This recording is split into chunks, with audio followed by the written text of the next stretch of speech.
Boa noite. Estamos começando a nossa live Como o Cérebro Aprende. Vamos deixar o pessoal entrar primeiro.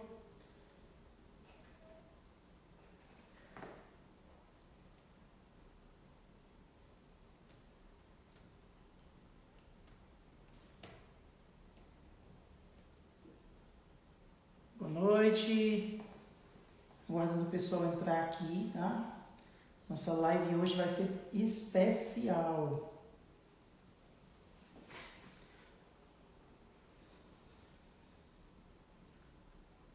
Hoje nós vamos ter a presença, né, de uma referência, né, em neurociências. Boa noite.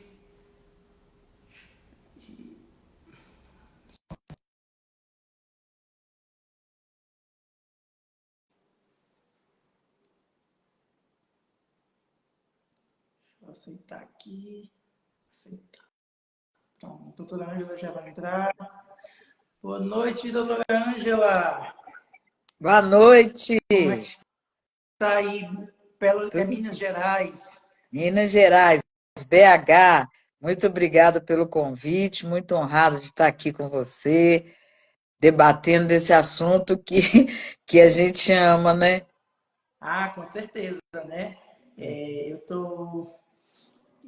sempre tive muito ligado a essa parte das neurociências, tanto que estou terminando agora um curso de neuropsicologia e quero me aprofundar cada vez mais.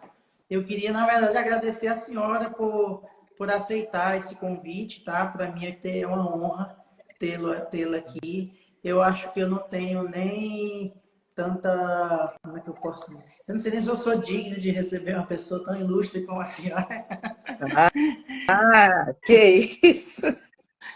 mas eu acho que talvez a senhora esteja numa fase da vida, né? Que como Nise da Silveira falou, né?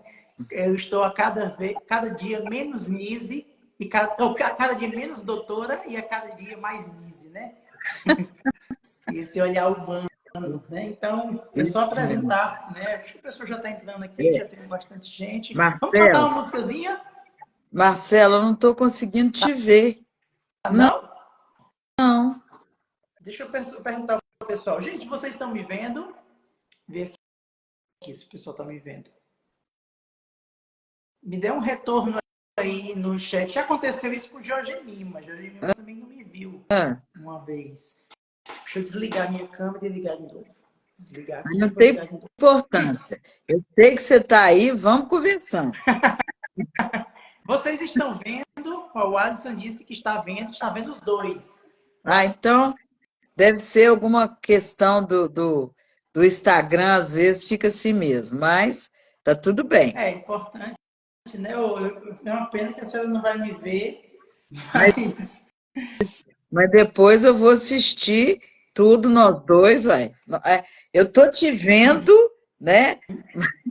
Eu tô te escutando, tô vendo a sua presença. Ó, ele tá dando uma sugestão. Eu tirar a senhora e chamar de novo. Vamos ver se dá certo. Peraí, Tá, né? Vamos só. Deixa eu ver aqui como é que eu faço. eu vou sair e entrar de novo, então. Ela disse que já aconteceu isso com ele. Pronto, tá certo.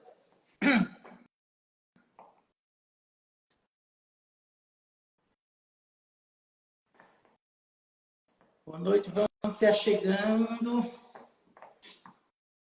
Hoje a nossa live vai ser muito boa, gente. A doutora Ângela é uma referência internacional em neurociências, tá? E é um grande prazer tê-la, né, aqui.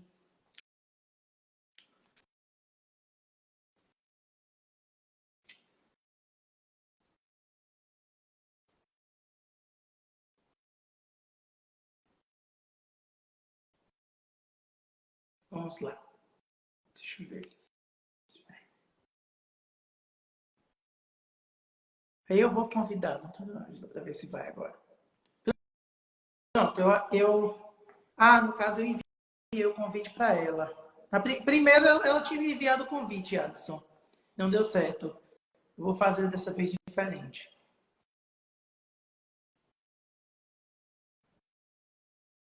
Isso, pronto, eu já convidei. Vou aceitar aqui, vamos lá.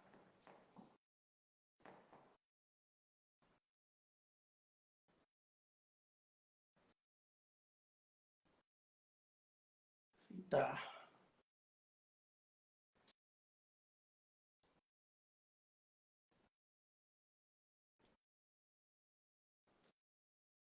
E eu estou aceitando, mas não está entrando.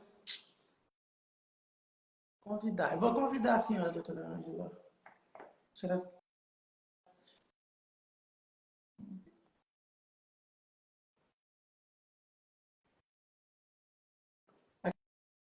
que está dizendo que a doutora Ângela não está conseguindo participar? Ah, agora foi. Está me Isso. vendo agora? Ou não? Não? Não. Ah, então vamos seguir dessa forma, né? Então, Vamos, depois a vamos senhora em assiste, frente. né? Uhum. Mas está tudo bem, né, gente? Aí todo mundo está vendo?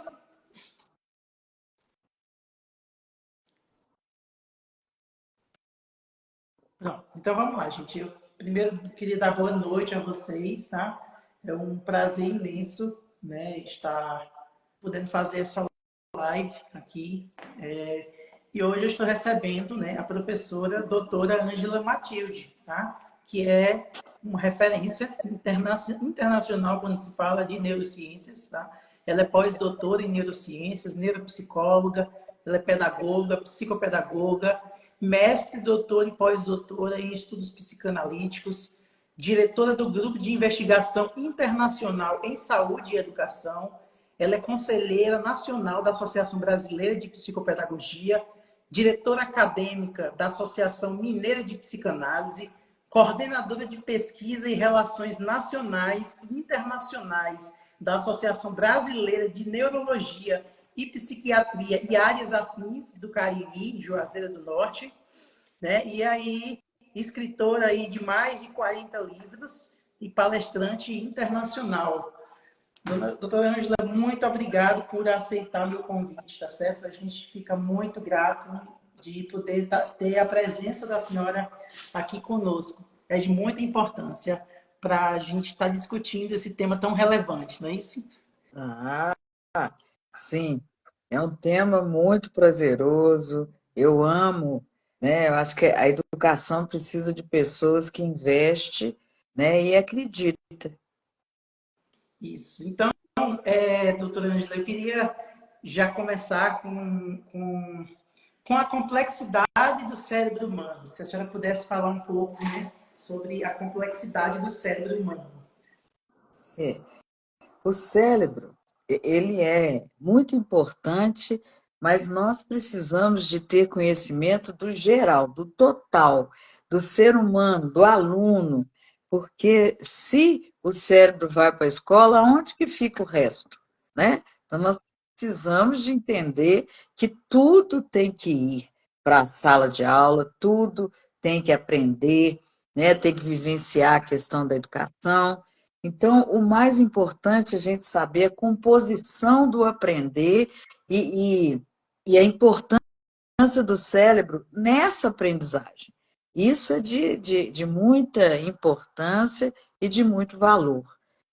Nós nós temos toda uma circuitaria, né? E ela nos motiva a aprender. A motivação é de suma importância.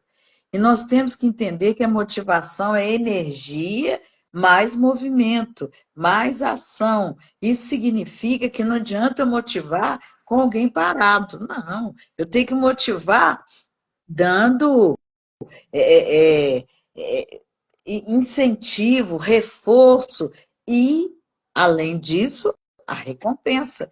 Gente, nós não podemos confundir recompensa com barganha, tá? O cérebro tem todo um caminho da recompensa e não é barganha. Você faz isso que eu te dou aquilo. Não, de jeito nenhum. A recompensa é uma forma madura de você levar a pessoa a sentir a motivação de realizar aquilo. Ela precisa ter a motivação de realizar. Então, nós temos três funções funções que são super importantes para a questão da aprendizagem. Uma delas é a função conativa, que diz respeito à questão emocional, ou seja, aquele link afetivo, a funcionalidade do afeto, da emoção, está ali, ó. Esse é de suma importância. E é essa daí que, unida a função executiva e unida a função cognitiva, realmente me leva à ação. Essa ação do aprender, ação em realizar, né? E o segundo é a função cognitiva. A função cognitiva é a função da memória, da atenção, do arquivo, porque lá é organizado tudo aquilo que eu aprendi e que se tornou o quê? Que se tornou memória, que se tornou lembrança. Então, toda vez que eu preciso evocar, né, eu vou lá, ó, função cognitiva. Por exemplo, a criança aprendeu, isso é cadeira, isso é cadeira, isso é cadeira, trabalhou com concreto, né? Aprendeu, agora ela vai trabalhar com abstrato. Então, ela não precisa mais ver a cadeira, ela sabe que a cadeira está ali porque ela evocou, foi trabalhado com ela e já está internalizado, tudo bonitinho. Então, ela evocou, ela sabe a função, e a questão conativa, ela vai colocar valores sobre isso. Então, a importância da cadeira, eu estou cansada, senta, descansa, olha para você ver, o sentimento aí, ó, dá uma cadeira para fulano sentar, eu não preciso mais, a coisa, a caminha, e a função executiva é a ação.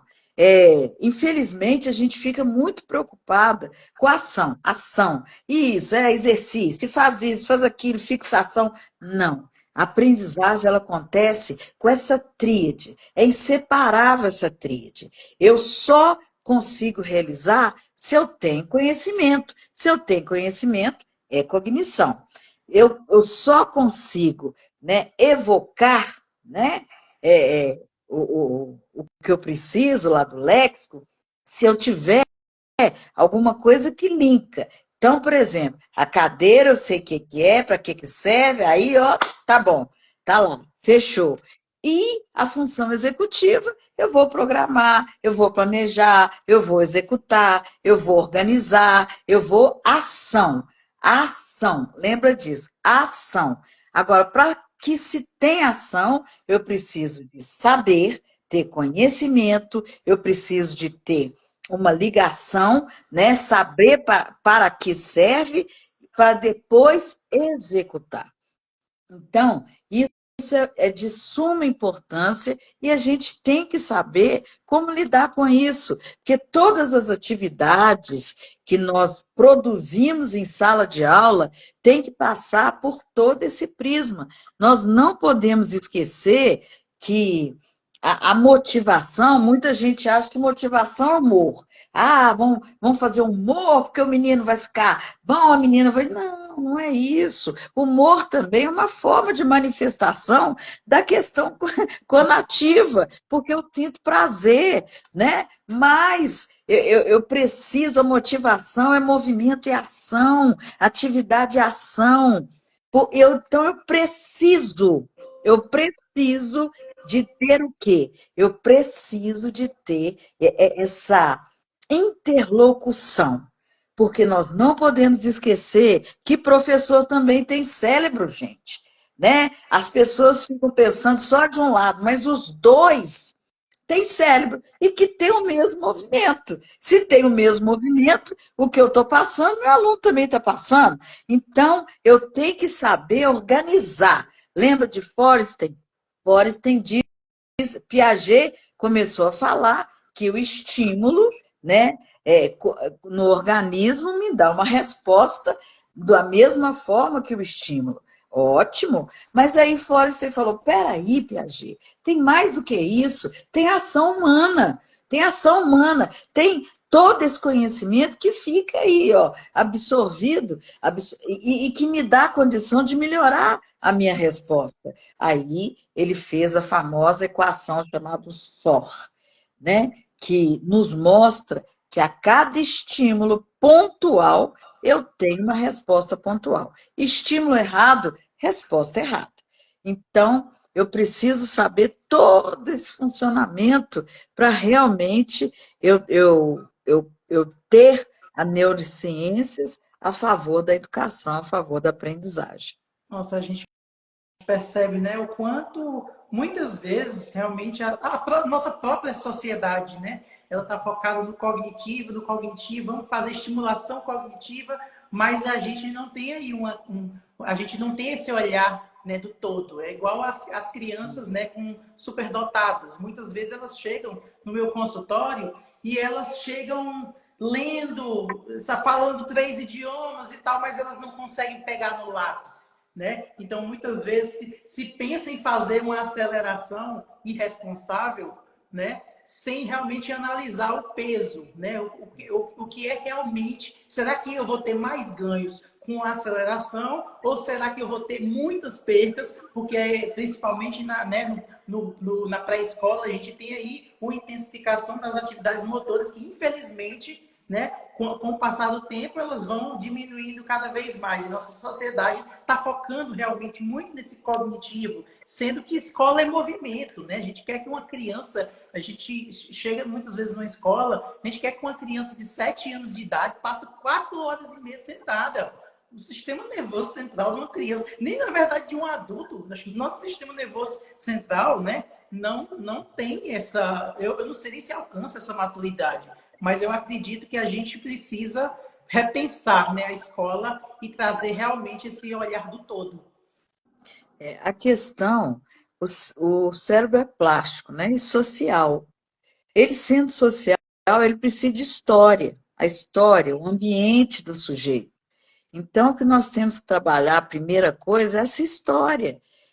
Nós não podemos chegar com uma criança e esquecer tudo aquilo que foi plantado. Esse é que é o erro da escola. Maior do que sentar um atrás do outro, que é sem noção, tá? É buscar, não, como se tivesse, vamos lavar tudo que foi trabalhado. A escola não consegue trabalhar com a criança se não foi trabalhado em casa. Eu aprendo a falar não é na escola, eu aprendo a falar dentro de casa, eu aprendo a andar em casa e não na escola. Muitas vezes eu posso ser até desfraldado dentro da escola, mas a fralda foi colocada ali. Então, toda essa questão do esfíncter, tudo isso é trabalhado na primeira instituição de ensino, tá? De educação, que é família, tá? E a gente simplesmente acha que a criança entra, né, no ambiente pedagógico e o ambiente que ela traz de casa não existe mais. Eu não consigo trabalhar, né, o que não foi implantado. E é isso que é a função cognitiva. Eu tenho que saber esse ambiente, esse universo, o que essa criança trouxe, o que esse adolescente trouxe, para me trabalhar daí. Daí, é isso. Eu não tenho que pensar no conteúdo. Eu só consigo desenvolver o conteúdo se eu tiver motivação para ele. E eu só tenho motivação para ele se eu tiver uma ação cognitiva e conativa para que eu tenha vontade de realizar. Se eu não tiver essa motivação para realizar, com certeza eu não vou conseguir realizar nunca. É aquelas crianças que você fala: ô fulano, você já fez exercício? Não, não sei fazer. Se eu não sei fazer, que como que eu vou continuar uma aula? Como que eu vou exigir dele? Não, eu vou parar. Eu vou parar e vou trabalhar com ele esse universo. O que está faltando para ele conhecer, para realizar. Por isso que a inclusão é para todos e o povo não cai a ficha. O povo não caiu a ficha ainda que eu não tenho que dar aula só para autista, TDAH, disléxico, Down, transtorno. Não! A inclusão é para todos, a metodologia que tem que ser aprimorada para que todos saiam beneficiados. É isso que nós precisamos de ter firme no nosso, no nosso proceder. E uma coisa muito triste, o povo fica pensando, a dificuldade dos transtornos do neurodesenvolvimento, transtornos de personalidade, transtornos mentais. Oh, mas ninguém fala do transtorno da ensinagem. Tá? Porque muitas dificuldades apresentadas são dificuldades de metodologia, de didática, de ambiente alfabetizador sem ciência e evidência. E aí, depois, eu tá com um laudo qualquer, né, falando, não, é disléxico, não é isso, não é aquilo. Olha, depois da pandemia, nós não podemos diagnosticar, a gente pode dar risco de crianças que têm determinadas situações. Ele precisa passar pelo RTI, que é isso? A resposta à intervenção. Ele tem que passar pelo menos por uma intervenção para a gente ver se é dificuldade ou se é transtornos.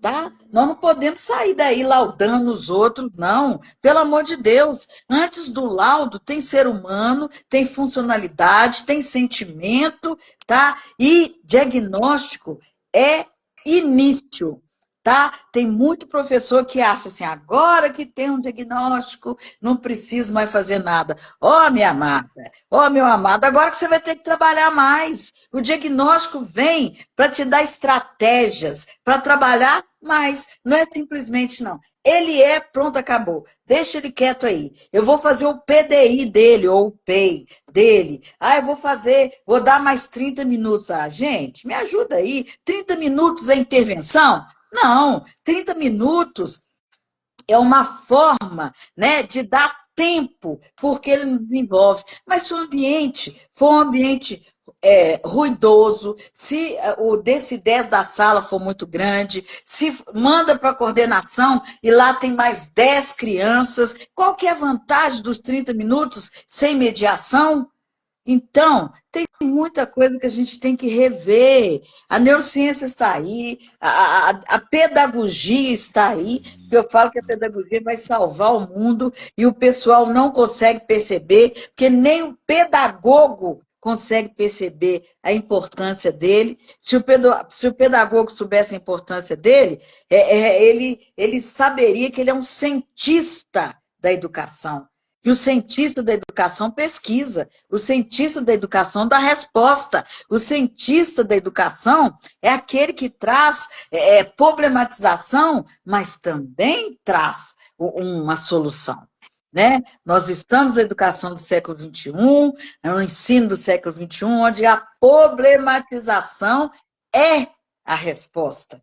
Né? A frustração ela é necessária para a autonomia. E a gente não tem nada disso. A gente está na era clínica, na era neura. Aí é neuro chato, neuro bobo, neuro isso, neuro aquilo, e ninguém consegue entender que a neurociências é parabéns, mas se você não souber usar, se você estiver só na função executiva, você está fazendo um desserviço para a sua sala de aula, um desserviço para o seu paciente, um desserviço para a educação. Desculpa que eu estou falando demais. Doutora Ângela, eu nem interrompo porque a sua fala tá assim, tá maravilhosa, ela tá sintetizando, sabe? E eu queria só fazer algumas pontuações, né? Sobre a questão realmente de enxergar o ser humano, né? As pessoas chegam para mim, Marcelo, você trabalha com TEA? Eu digo, não, eu trabalho com pessoas. Você trabalha com TDAH? Eu digo, não, eu trabalho com pessoas. Né? Você é TEA? Eu disse, eu mesmo não. Deus me livre, o TEA é um transtorno. Você está dizendo que eu sou um transtorno? Então, as pessoas têm muito levantar a bandeira de transtornos. Né? Quando eu vejo alguns psicopedagogos, alguns profissionais mesmo colocando, eu trabalho com TEA, TDAH e tal, né? Mas a gente precisa aprender a trabalhar com qualquer ser humano, independente de qualquer condição, porque todo mundo aprende. Todo mundo tem uma via de acesso. E concordo muito com a senhora de que a gente não tenha, de fato, problemas reais de aprendizagem. A gente tem mais problemas de ensino, ou seja, o ensino que não é adequado. A LDB, em 1996, já nos disse que a escola precisa se adaptar ao aluno, e não o aluno que precisa se adaptar à escola. E a LDB foi em 1996, vai fazer 20 anos, né? Isso vai fazer 20 anos e a gente não saiu do canto, né? Então, a gente tem sobre a questão da motivação, né? A psicologia do desenvolvimento já traz muito não só a psicologia do desenvolvimento, que só existe aprendizagem se houver motivação. A gente sabe, né? As teorias pedagógicas nos mostram que para ensinar a gente precisa partir do que o outro sabe, não é do que eu sei. Porque quando eu, por exemplo, eu vou dar uma aula para uma turma X. Se eu parto de alguma coisa que eles sabem, eu vou ativar conexões, né? Eu vou ativar a motivação, entendeu? Eu vou ativar a emoção nesse. E quando a gente utiliza emoção, né? O X do ensino está aí. Utilizar a emoção, mas acredito que com embasamento científico. Não é só chegar lá, eu amo e acabou, entendeu? Então, a gente tem aí, eu faço uma crítica aos sistemas de ensino. Sistemas de ensino, você pega um sistema de ensino, aqueles livros que são padronizados né, para escolas, e aí você pega, eu moro aqui do Pernambuco, você pega aqui um livro para ensinar a criança, né, a ler, e aí tá lá rabanete. Mas peraí, o pessoal aqui não come rabanete. O pessoal come cuscuz. O pessoal come buchada. Então eu vou trazer um livro com rabanete. Que motivação uma criança, né, vai ter se eu não ensino, não só uma criança, né? Que motivação terá uma pessoa se eu não ensino com base no que ela sabe? E aí, pontuando também sobre a questão, né, de laudos, né? Eu fiz uma pesquisa que foi publicada em 2020 que já mostrava, né, que quando se chega na escola, as pessoas dizem: ah, fulano tem laudo, ah, fulano tem laudo. Olha, eu não posso fazer nada por ele porque ele ainda não tem laudo. Eu disse: mas espera ainda, tu vai fazer o quê com o laudo? Se a criança é hiperativa, tu não precisa esperar saber se é TDAH, se é TOD, se é TEA. Não, você vai utilizar técnicas, você vai utilizar melhor, mais do que técnicas, metodologias que possam se adequar àquela hiperatividade. Então, você vai dar movimento àquela criança. Se eu tenho uma criança desatenta, por que é que eu tenho que esperar ela aí? Então, a gente está confiando, né? E aí vem a questão da medicalização na educação na sociedade. Que é esse evento, essa onda social de querer transferir os problemas da escola para o consultório. Não, leva para o consultório fulano de tal, deu Ritalina, tá tudo certo. E a gente não precisa utilizar metodologia nenhuma. Então, assim, eu teço muito essa crítica, tá? E também uma crítica ao sistema de ensino brasileiro, né? O sistema de formação de professores no Brasil. A profissão, né, de docente não é nem regulamentada no Brasil. Tá? Então, qualquer pessoa pode dar aula aqui no Brasil, mesmo sem ter estudado para isso, né? E a nossa formação de professores, ela é muito falha, né? Porque nós realmente, pelo menos, né, na minha formação, e eu já ministro aulas no ensino superior há 10 anos, eu não vejo um aprofundamento, principalmente trazendo como ensinar, trazendo a Marcelo, ciência. a gente não pode também ampliar, porque realmente tem necessidade de medicação algumas situações. Então, a Sim, gente sim. tem que, né, dar graças a Deus que tem uma intervenção medicamentosa. Então, o que a gente não pode é ficar só em uma intervenção, ou seja, cada um no seu quadrado. É isso que nós precisamos entender, né?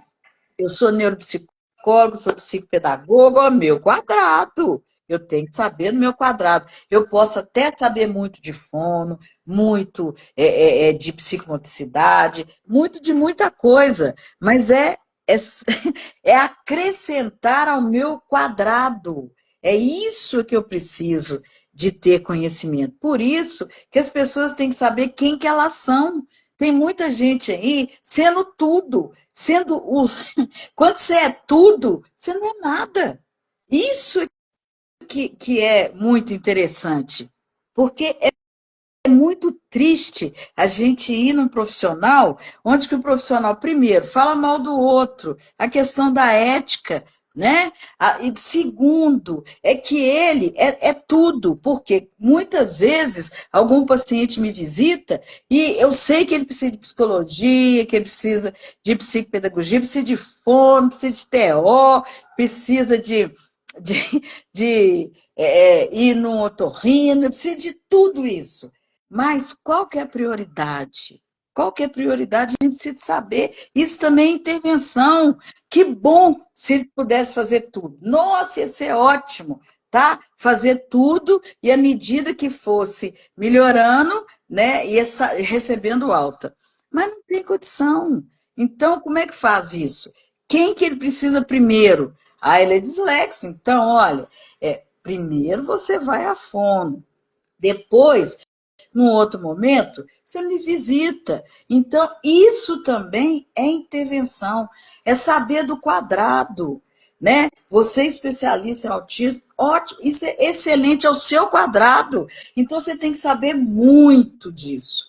E eu tenho que confiar em você muito nisso. Então, isso é bom porque você vai saber me orientar, você vai saber me acolher, você vai saber me direcionar, você vai saber orientar a escola, dividir com os profissionais, porque você está no seu quadrado. Isso é que é o diferencial. Mas o problema é que todo mundo quer o quadrado de todo mundo. Isso é triste. Na educação é o modismo. Agora o modismo é isso. Aí todo mundo bate palma, sabe? E vem e fala poesia. Ah, eu acho ótimo isso, eu também choro, acho ótimo, fico sensibilizada. Mas depois disso, o que que a gente vai fazer? Com certeza. Sabe? Eu tenho que parabenizar as pessoas que sabem do seu quadrado. Da onde da onde que está falando, qual lugar que você está falando, qual a propriedade que você tem para falar, né? E isso é muito importante. Qual o quadrado? Eu queria que o que ficasse na cabeça de vocês é assim, de qual quadrado eu estou recebendo alguma direção, né? Isso. E essa questão da medicação, realmente assim, eu também não sou contra, né, o medicamento. Eu sou contra a escola depositar no E, medicamento a solução. Tem medicamentos que ajudam muito, mas o medicamento não vai ajudar você a ensinar uma pessoa, né? Ele pode ajudar a deixar ela menos impulsiva, menos imperativa uma ou coisa, não, uma mas coisa você vai muito precisar saber lidar triste, com isso, né? uma coisa muito triste que você falou é quando a gente pega a avaliação pedagógica, né? O relatório pedagógico que chega para a gente, e que se o bendito professor soubesse que um relatório bem feito é 50% da avaliação da criança, auxilia muito, porque o profissional não está lá dentro, né? Então, se traz detalhes, é muito bom para a gente. E aí, o que acontece? Os relatórios vêm assim, ele não para quieto, ele não deixa o amigo quieto, ele come demais, ele isso, aquilo outro. E aí, quais os termos técnicos pedagógicos, tá? Qual que é a questão cognitiva dele, se ele atende ao conteúdo, como é que ele está em português, matemática, geografia, história, como que ele está a nível corporal, a questão da motricidade dele, fina, grossa, da grafia, né? Se ele tem começo, meio e fim no pensamento. Isso tudo é de suma importância e isso é da pedagogia. Isso é da pedagogia. E a gente precisa de acordar os pedagogos para poder nos enviar bases sólidas para que a gente possa direcionar, né, essa criança. Porque quando a criança vem bem acompanhada de uma avaliação pedagógica bem forte, a família dando esse apreço também, nossa, é uma coisa maravilhosa. Agora, quando eu pego um e falo assim, eu acredito que ele tem TDAH. Ah, peraí.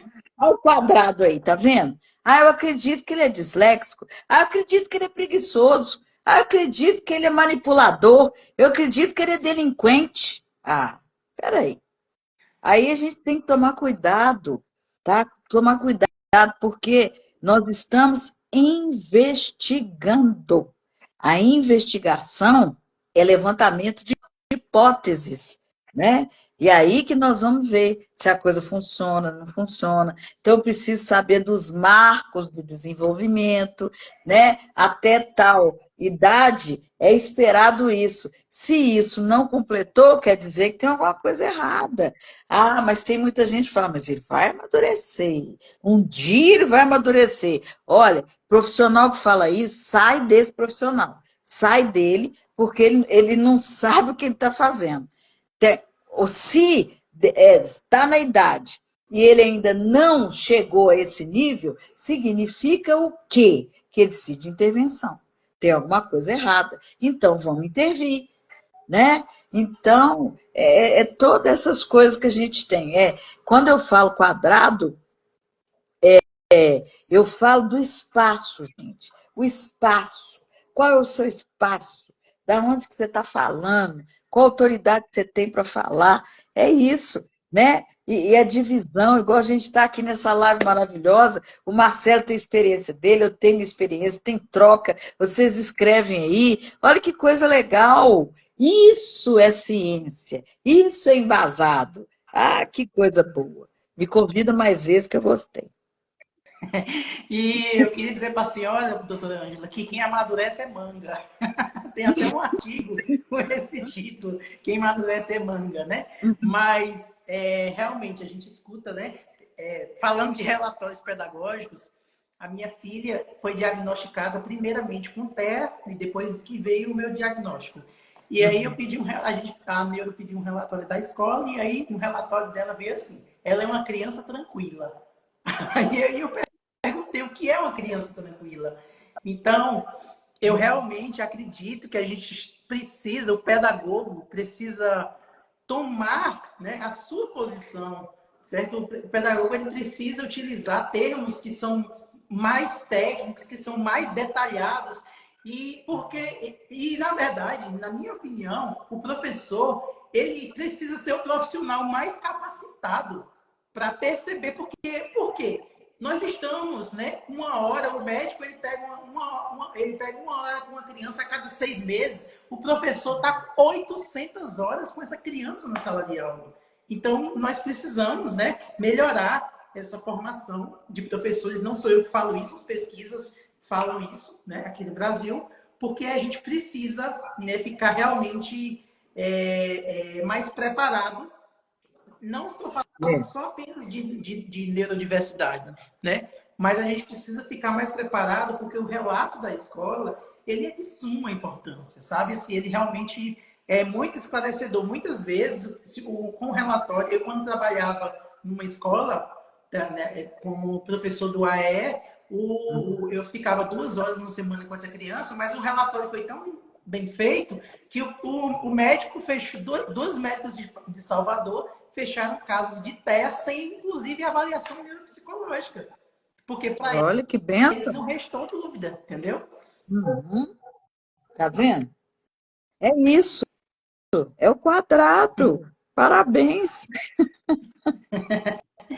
Então, doutora Ângela, eu queria que a senhora falasse, né, o que a senhora acha assim, da importância, né, das neurociências, você já falou um pouco, né, mas a importância das neurociências para a aprendizagem e para o ensino. O que a gente pode, né, que ela pode estar trazendo. É.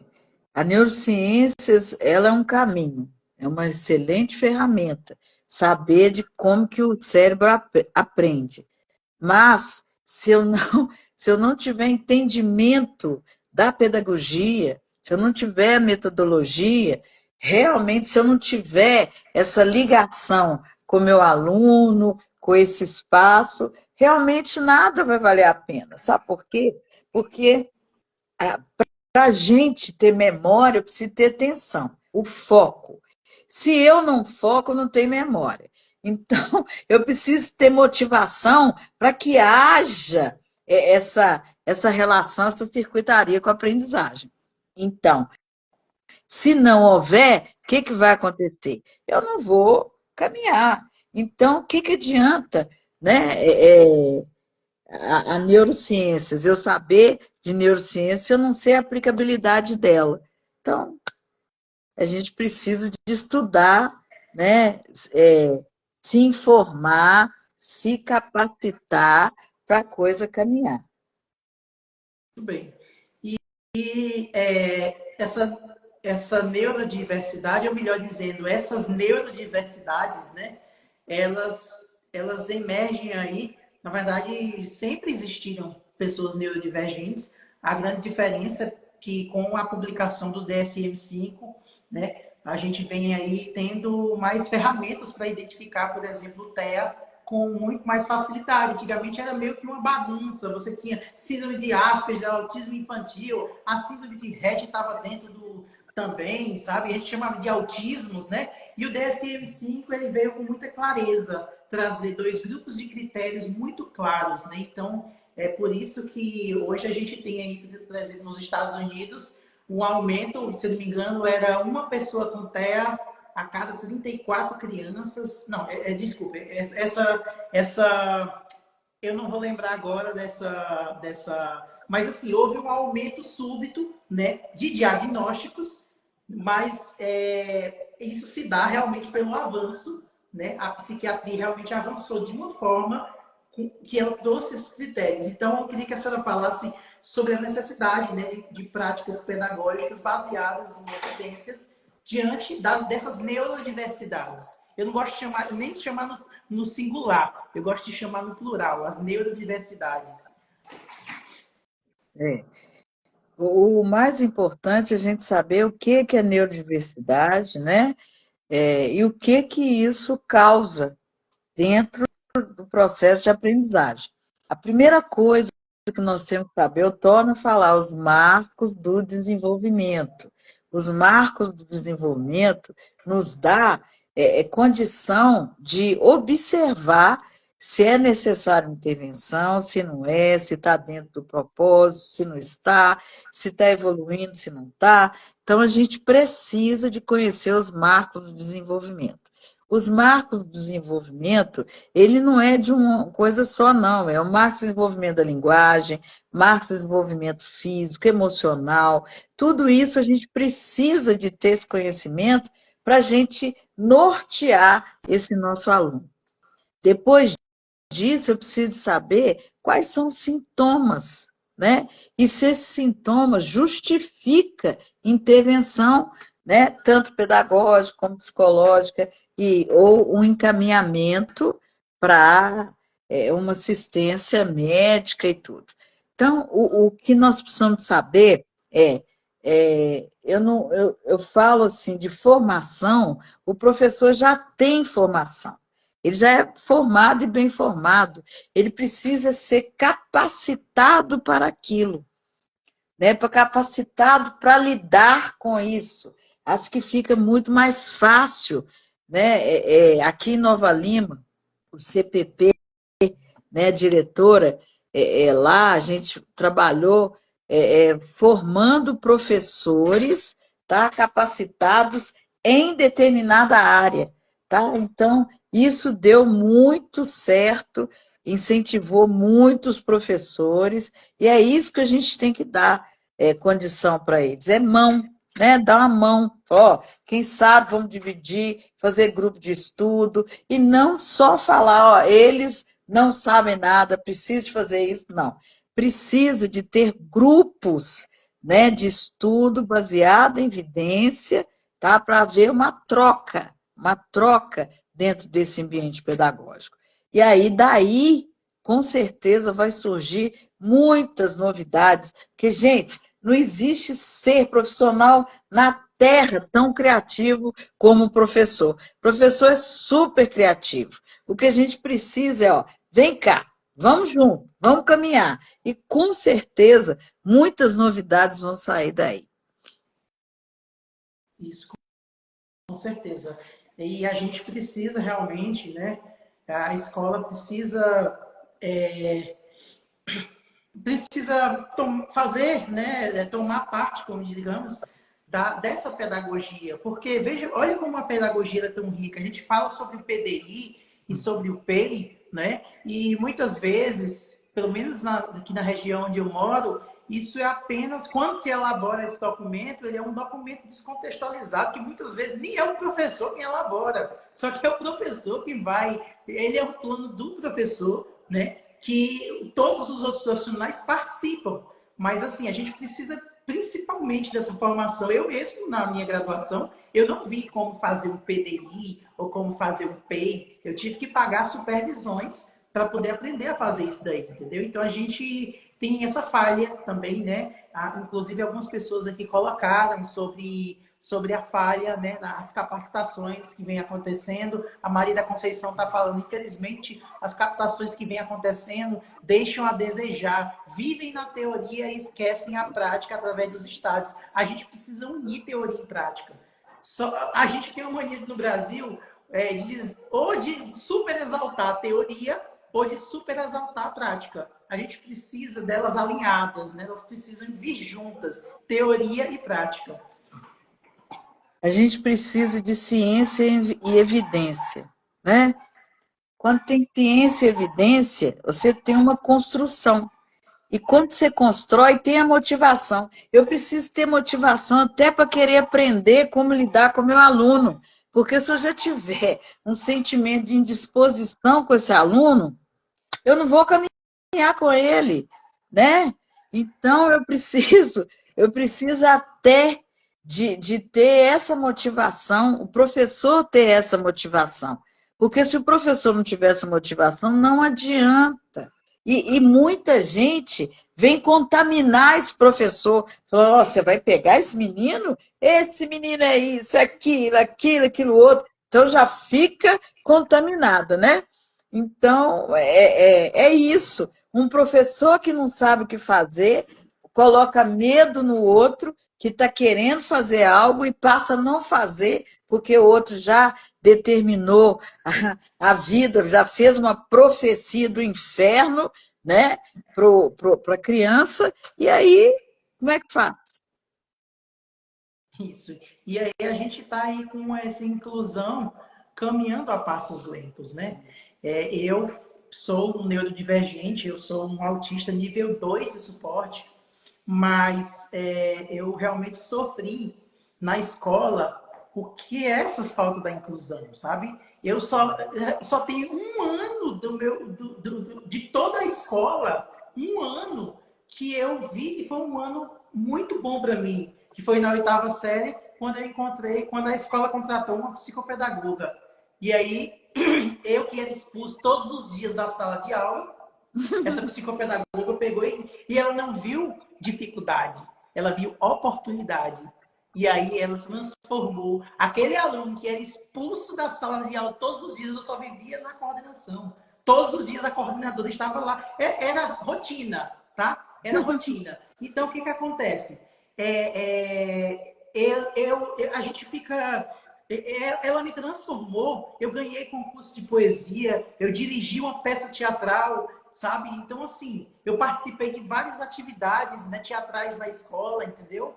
Então, é uma questão de olhar, né? O olhar, como olhar, né, tem essa diferença, o olhar e essa escuta, né? A gente fala que o segredo da psicopedagogia é o olhar e a escuta, mas de todos os profissionais, porque quando tem O sensibilidade, a gente enxerga a psicopedagogo, oportunidade, né? o psicopedagogo é um terapeuta da aprendizagem. Então, tudo da aprendizagem ele tem que saber, desde os processos até a aquisição, né? Então, ele precisa de saber disso tudo, é um terapeuta da aprendizagem.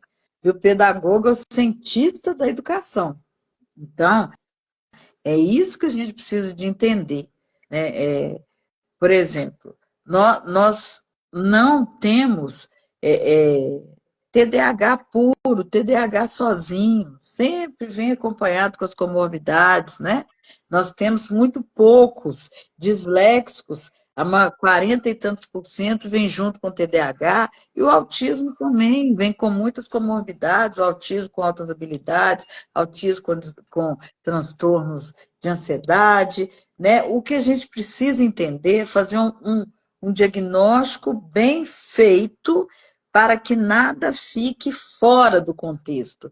Por exemplo, se o autista, se a ansiedade dele está muito grande, se ele tem um transtorno de ansiedade, pânico, eu preciso acolher isso. Não é só o autismo, eu preciso de acolher também essa comorbidade, que é essa comorbidade que está trazendo inquietude, tá? Se ele tem altas habilidades, eu tenho que acolher ele nas altas habilidades, porque ele está difícil de trabalhar e tendo frustração, né, com a conduta, o conteúdo, o que a professora fala, os amigos e bullying. Então, nós precisamos de entender que existe, né, o principal, mas existe comorbidades que vêm e agem junto, tá? Então, nós precisamos saber tudo isso. Tem muita gente sofrendo aí, que fala só, é autista. Tá, é autista, mas a comorbidade, qual que é? Aí, muitas vezes, ele fica sem um tratamento específico, porque não foi bem trabalhado, né? Mesma coisa com TDAH, dislexia com TDAH, então, nós precisamos de ter profissionais que tenham condição de nos dar toda essa condição evidente, tá? Para a gente trabalhar.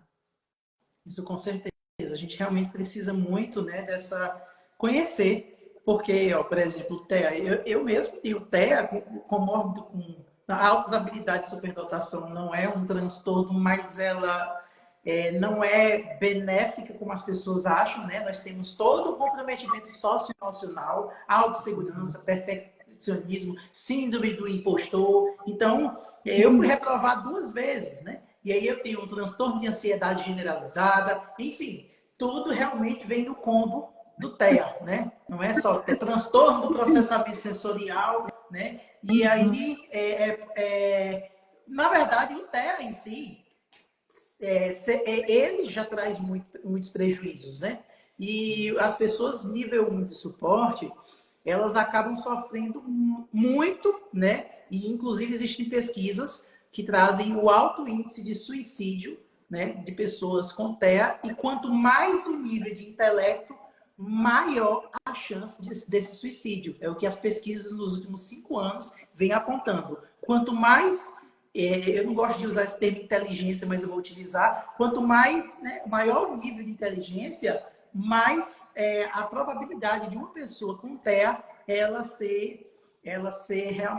realmente tentar um suicídio. Porque a gente precisa, muitas vezes, mascarar muito, sabe? E a sociedade, ela tá aí, ó. Tá? Quando eu fui diagnosticado, doutora Ângela, eu entrava nos cantos, sempre entrei nos cantos, eu ia ao shopping, em qualquer lugar, e eu ficava com dor de cabeça, eu ficava exausto, eu ficava cansado, eu ficava estressado, eu não sabia o que era aquilo. E aí me deram diagnósticos errados, e eu passei 7 anos tomando medicamentos que, inclusive, eu não deveria ter tomado. E aí, o que acontece? Eu descobri que isso daqui, com boné, ameniza. Então, o que eu faço hoje? Eu não vou mais no shopping de domingo. Se eu precisar ir no shopping, eu vou na segunda-feira. Aqui tem um passeio aqui, a Ilha do Rodeadouro. As pessoas vão no sábado e no domingo. Eu vou na segunda-feira. Né? Então, assim, é uma questão de adaptação. De E estratégias, realmente, assim, a né? nossa Você qualidade de criou vida, estratégias. o ensino, quando ele é bem direcionado, tá? Ele faz uma diferença muito grande na nossa vida. Antigamente chamava de 8ª série. Gente, eu tenho excelentes lembranças. Eu não sei se será. Inclusive, na minha titularidade, eu consegui reunir essa psicopedagoga que me atendeu, né? Que na escola, nessa 8ª série. Mas, gente, o acolhimento do professor, sabe? Isso faz toda a diferença, sabe? Porque parece que a gente se sente como se a gente não fosse. Como se a gente viesse do espaço e tivesse caído desse mundo, e esse mundo não quer a gente. Esse mundo está bombardeando a gente com luz, com sons, com cheiros, sabe? Eu tenho muita vontade de ir para o espaço, passar pelo menos uns 6 meses lá, porque lá deve ser bem silencioso. Ó, então você guarda dinheiro, Marcelo, guarda dinheiro. Então, doutora Ângela, A viagem é cara.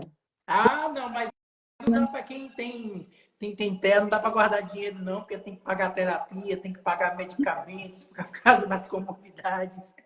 Tem meus filhos também, minha filha também tem terra, né? E meu filho está em investigação para terra com altas habilidades. Mas é isso aí. Doutora Ângela, eu queria agradecer muito a sua presença, tá certo? E eu queria só falar uma coisa para o pessoal que está me assistindo, né? Eu se fala muito sobre terra, mas muitas vezes, quando não se parte, como se diz, como a gente fala, quando não se parte do seu dia a dia, né, do dia a dia de quem está ensinando, a gente não consegue compreender porque não tem essa motivação intrínseca, né? E eu lancei um curso agora, que será dia 2 de março, tá bom? Que será o transtorno do espectro autista, né? A teoria numa visão de dentro do espectro, ou seja, eu vou estar ali, nós vamos ver todos os critérios diagnósticos do TEA, mas vão ser com exemplos da vida real. De eu dizer assim, Uma olha, coisa é muito interessante desse lugar, que é o que a gente falou do quadrado. Quanto à questão do suicídio, né, o suicídio não é do TEA, sim, né? É interessante a gente falar que, por falta de diagnóstico, né, e de acordo com algumas comorbidades que levam a pessoa ao suicídio, porque senão as pessoas, né, Marcelo, vão ficar achando que, ó, isso já vai acontecer porque está aumentando. Não, gente. Qualquer, o próprio nome diz, transtorno. Transtorno é aquilo que nos tira do lugar seguro, né? Porque traz transtorno. E eu preciso trabalhar com esse meu transtorno. Se eu não tiver um acompanhamento pontual, se eu não tiver uma medicação pontual, se eu não souber o meu diagnóstico, com certeza esse transtorno vai ficar inaceitável no meu cotidiano de vida. E aí, de acordo com cada estrutura da pessoa, ela busca um refúgio. E o suicídio é um dos refúgios de acordo com a patologia, né? Porque senão fica parecendo que tem que suicidar. Não tem, não. Marcelo, você tá bem, né? não, eu tô excelente, graças a Deus. Não é isso, mas assim, isso acontece com pessoas que não são diagnosticadas, mas acontece também com pessoas que já têm o diagnóstico, entendeu? Porque assim, as pressões sociais, elas são muito grandes em cima da gente que tem a gente que tem terra. Tem gente que olha pra gente, não tem cara de autista. E autista tem cara? Não tô entendendo isso, né? Então, assim, a sociedade, eu mesmo, quando descobri, olha, isso daqui, gente, foi um divisor de águas na minha vida. É tanto que hoje eu utilizo esse e eu utilizo, ó, esse daqui interno também.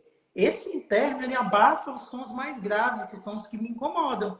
Então, o que que acontece? Quando eu descobri isso, eu trabalhava, inclusive, num local, e o proprietário do local chegou para mim e disse, olha, você não vai usar abafador aqui dentro, não. Eu disse, por que que eu não vou? Porque você nunca usou. E aí, sabe? Uai, Então, a gente tem uma sociedade que não pega leve com a gente, tá certo? mas isso não é só com o autista, Sim, né? sim. É com o ser humano. Há uma dificuldade muito grande das pessoas partilharem, né? E aí já vem da circuitaria do prazer, né? Que é a endorfina, a ocitocina, né? Aí a serotonina, essa circuitaria do prazer. As pessoas hoje têm uma dificuldade muito grande, hoje não, sempre, de dividir. E as coisas hoje estão muito abertas, né? Então as pessoas não dão conta nem mais de acompanhar. Como elas não dão conta de acompanhar, elas dão conta de fofocar, dão conta de perseguir, né? É o que eu sempre falo, tem muita barata voadora achando que é borboleta. E, né? E não é, né? Isso traz um transtorno enorme, porque tem lugar para todos. É isso que a gente precisa entender. Tem lugar para todos. Então a gente não precisa querer acabar com o outro. Não, não. Então o que nós precisamos é respeitar o outro. É isso que a gente precisa de fazer. Isso. Então, doutora Ângela, eu acho que eu já tomei bastante do seu tempo, mas nossa discussão está muito interessante, tá? E aí, eu queria agradecer muito a senhora por essa oportunidade de partilhar o seu conhecimento conosco, tá bom? E também queria convidar, né, o pessoal a participar, né, do curso que estarei promovendo. Fiz um valor muito acessível, tá certo? É um curso que vai custar R$ 60 a plataforma divide em 12 vezes, Olha que né? E aí, legal. oi? Olha que legal. Isso, e aí eu fiz isso porque minha intenção é propagar, né? Realmente eu tenho vontade que todos os profissionais, que pais, que todas as pessoas, né? Não é um curso só voltado para profissionais, para que elas entendam como é aquilo que está no DSM, como é aquilo na prática, como é que a gente sente na pele. E isso é muito difícil para a gente, sabe? Tá? Uhum. Mas, doutora Ângela, muito obrigado, tá certo? E E eu aí eu queria gostaria também de divulgar, né, o Break qualquer coisa, Connection. a senhora sabe que estamos juntos nessa caminhada, né? Muito obrigada. Eu gostaria de também divulgar o Break Connection, que esse ano vai ser lá em Recife. Gente, vamos arrumar a mala, vamos lá para Recife, participar do maior congresso de educação e neurociência, né, que é o Break Connection. Nós já estamos no 9º congresso já, né? Então vamos que vamos participar. E também de quem tiver interesse de comprar o livro Por que Vou Psicopedagogo, tá? A Então, senhora tem esse livro no Kindle? Ele está disponível no Kindle? não sei.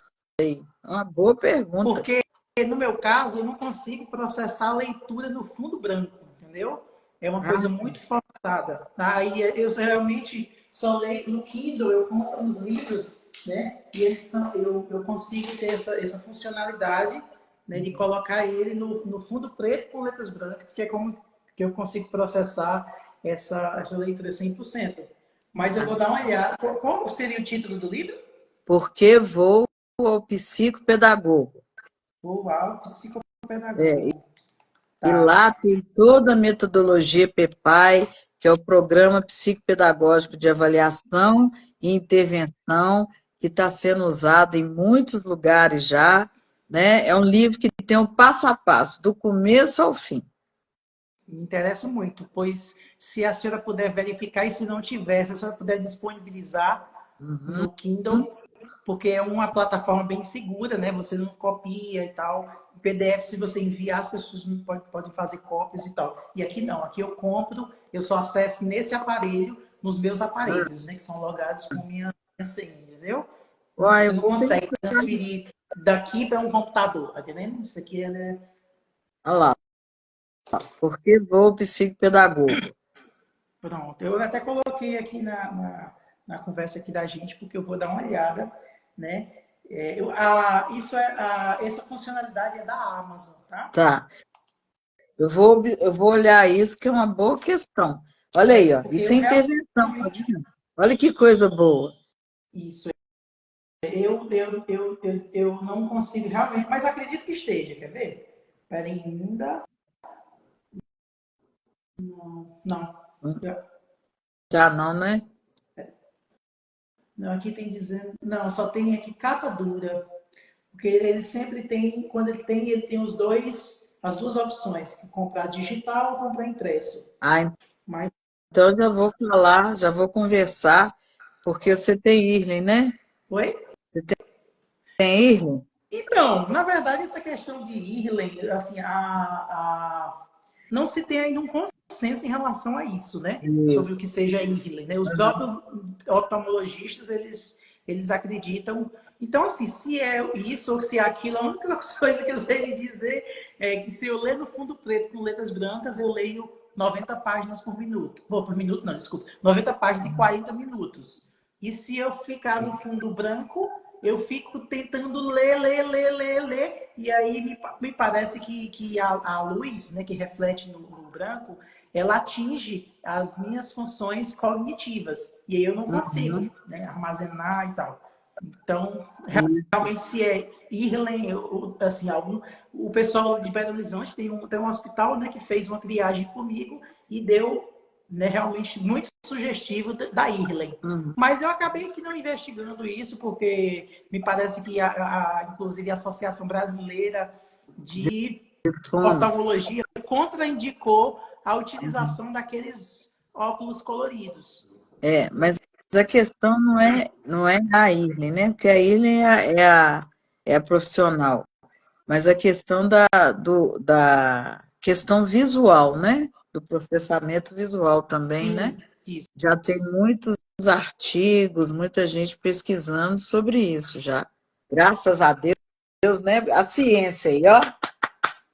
Isso, com certeza. Mas graças a Deus, né? Assim, eu acredito que também seja muito do Brasil não acreditar em pesquisas, né? A gente tem aí o canabidiol e a gente ainda tem médicos aqui no território brasileiro dizendo que não tem evidências científicas, né?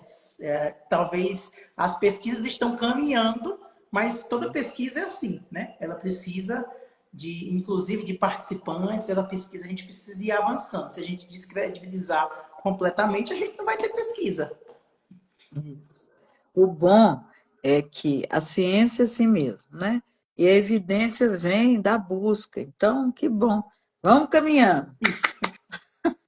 Oi, gente, boa noite, viu? Um abraço. Obrigado, doutora Ângela. E Eu que espero agradeço encontrar, inclusive, com a senhora em Recife, tá bom? Eu já estou Oba! tá? Ei! Vai ser um prazer. Pois um grande abraço. Boa noite para Ô, vocês. manda o print para mim. Ué, hoje você não vai Deixa tocar eu tirar aqui nada, o não? print, peraí. Deixa eu tirar logo aqui. Mas eu vou fazer o seguinte, ó. Eu vou gravar aqui a live e vou compartilhar com a senhora. Tá, Vou lhe convidar para ser colaboradora. tá, Aí a senhora vai colocar, vai ficar na sua página também, tá certo? tá. E hoje não vai tocar nada, não? Oi? Hoje não vai Ah, você tocar nada, não? quer? Ah, se a senhora está pedindo, é claro que eu vou tocar. Bom. Eu aprendi a tocar violão aos 10 anos de idade, sozinho. Não tinha Ó, internet naquela época, tá? Era as revistinhas que tinha na banquinha, eu ia lá, comprava, olhava, memorizava, ia para a igreja tocar. ah, muito bem. Vamos lá.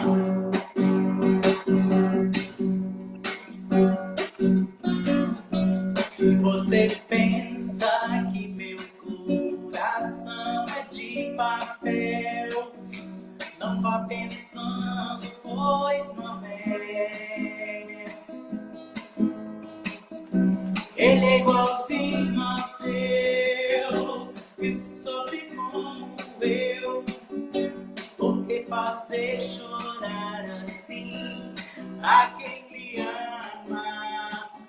Se você pensa em fazer chorar a quem lhe quer, a quem só pensa em você. Um dia sentirá que amar é bom demais. Não jogue o amor ao léu, meu coração que não é de papel. Por que fazer chorar? Por que fazer sofrer? Um coração que só te quer. O amor é lindo, eu sei, e todo eu lhe dei. Você não quis, jogou ao léu, meu coração que não é de papel, não é. Meu coração que não é de papel. para ativar as nossas emoções, né? Tem até uma pessoa que disse, bora, do fundo do baú, né? Isso. Para ativar, porque a música tem esse poder, né? Ela ativa, né? E isso é muito interessante, sabe? Mas quem gostar de Bruno Marrone, vocês gostam de Bruno Marrone? Eu vou cantar uma de Bruno Marrone aqui, ó. Ao Pedro Henrique. Ao Oi? Pedro Henrique. Pedro Henrique. Caminhei sozinho pela rua, andei com as estrelas e com a lua. Sentei no banco da praça, tentando te esquecer. Adormeci e sonhei com você. O sonho que você veio provocante. Deu um beijo doce, me abraçou. Bem na hora H, no ponto alto do amor. Já era dia o quarto. Agora eu vou fazer a voz de Bruno Marrone. Cê guarda, eu não sou vagabundo, eu não sou delinquente, sou cara carente. Eu dormi na praça, pensando nela. Cê guarda, seja meu amigo, me bata e me deixa passando do caminho, mas não me deixe ficar sem ela. Ah, parabéns! Deu certo a minha Parabéns! imitação? Parabéns! Parabéns! Marcelo, muito obrigado. Foi um prazer estar com vocês, gente. Me sigam lá no meu Instagram, olhe os livros e dá tchau, Pedro E não Henrique. se esqueça, por favor, doutora Ângela. Eu fiquei muito interessado nesse livro, tá bom? Não se Viu? esqueça Pode de deixar, consultar, porque na hora que tiver lá no Kindle, eu vou comprar para ler. pode deixar. Vou Pois um grande providenciar abraço. aí. Outro. Tchau! Vê como é que eu encerro aqui.